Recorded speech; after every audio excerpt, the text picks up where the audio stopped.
as back and forth, hard fought, everything. Just continue to compete. I mean, that's, these games are going to come down. You want to get them to the fourth quarter and give yourself an opportunity. I thought we did that. We were a little frustrated with ourselves there in the first half, shooting ourselves in the foot offensively with penalties. I thought we played pretty well defensively, getting some stops. And, for it to be 14-14, you're like, all right, let's go. But really felt like, all right, man, this thing could be 21 or 28 if we don't shoot ourselves in the foot. But, get into the fourth quarter, and compete. And, proud of the kids that they're finding a way right now. I think that's very, very important that you get in these situations, you're comfortable, everybody's all right, let's go find a way. And certainly, especially when you're trading scores, we take a 2-score lead, miss the extra point, and crap, it seemed like 30 seconds and they had the lead back, or it just didn't seem like very long. But, nobody blinked, just continued to compete. That's, exactly what I was about to ask you about was y'all go up 2 scores and then they are quickly back ahead by a point.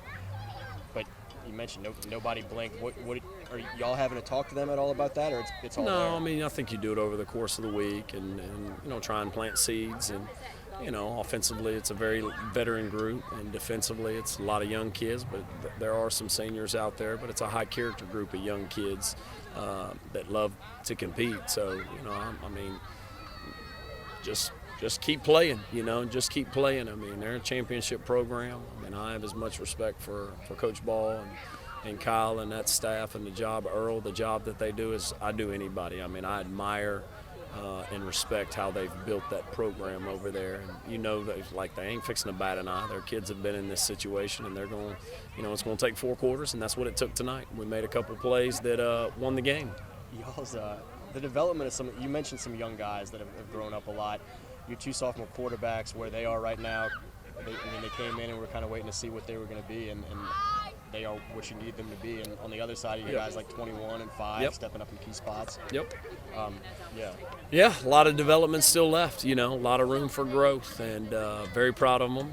I thought Carson played extremely well tonight, and I thought, Max made some plays with his legs, and, we're in the situation where we're fortunate to have 2 of them, and so depending on what the situation calls for, and feel comfortable with both of them. And, it's a situational thing, when we get into it, kind of what we're doing. We try and script out the early part of the game, how things are going to go, and then it comes down to sometimes a gut feel. Hey, we're going to have to, it looks like the game's going this direction, and this is what we're going to do, and hey, your strengths lie here, and so we're moving in that direction. I thought that Carson made some really big throws on 3rd down tonight. What do wins like this, and the West Monroe win to beat those guys in a regular season game in district and whatnot, to beat Ruston for the first time in a few years, they're just, steps along the way to what y'all want to accomplish, but what do these steps mean right now? I think as a competitor, these are the ones you want.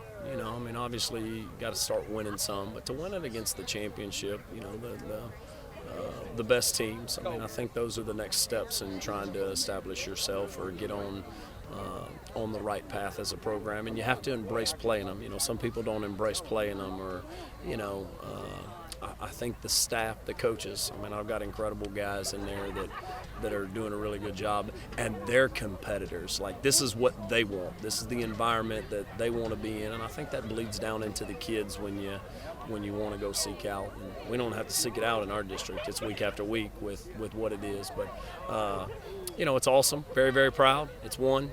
We don't have to put it behind us tomorrow morning when we wake up and come in here and get ready for, there's still a lot of ball left to be played in the regular season here. And Ouachita, I hadn't watched a whole lot, but obviously watched a little bit of their Ruston and Ouachita game. We got our work cut out for us. We need to figure out where we are health-wise and get ready to do it all over again here very quickly.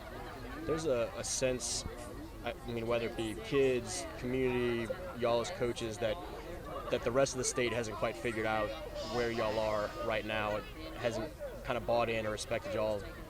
What are your thoughts on that, and do you use that with the kids, or do you try and block that out, leave that alone entirely? How do you kind of approach that as a coach? There's some things that we talk about internally, that I'm not necessarily, but, it's a challenge to our kids of I don't know. I would like to believe that the people that we've played through the years and, the way we've competed and, some of the players that we've had, that there's respect, hopefully, in the coaching. I mean, that's what you want. You want respect from the guys that you respect of the way that, hey, when you put the ball down against those guys, hey, I can promise you they're going to compete. They're not going to lay down for you. You want that. As far as, the outside people that are taking notice, I don't know.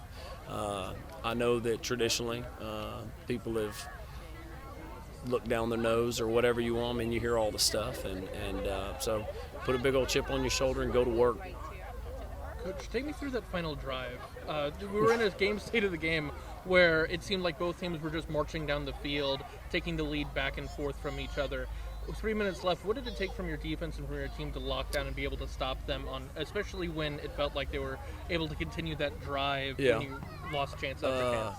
I remember peeking up at the clock when we got probably plus 30, and I don't know, there was 3 or 4 minutes left, and obviously you don't want to leave a whole lot of time, but the number one thing you got to do is score, so that's a hard, and we're best when we're playing with a little bit of tempo and we're in rhythm, so it's a fine line of, hey, I slow it down, but you slow it down too much and you don't score, I mean, you're not. And I just can remember right down here with when they scored to go up 36-33, Elijah was really disappointed coming off the field defensively. And I said, Elijah, we're going to go score, and the defense is going to be out there, and they're going to have to win the game. Let's go. And boy, he immediately head up, chest up, let's go. And, they did it. I mean, there were several moments we had a chance. They're converting fourth downs. We had an opportunity to pick right here, where you could say, it's just not, it's just not. Continue, flush the previous play, whether it was good or bad, and continue to compete. And that's, basically the message. And, that's what the kids did. So excited about it.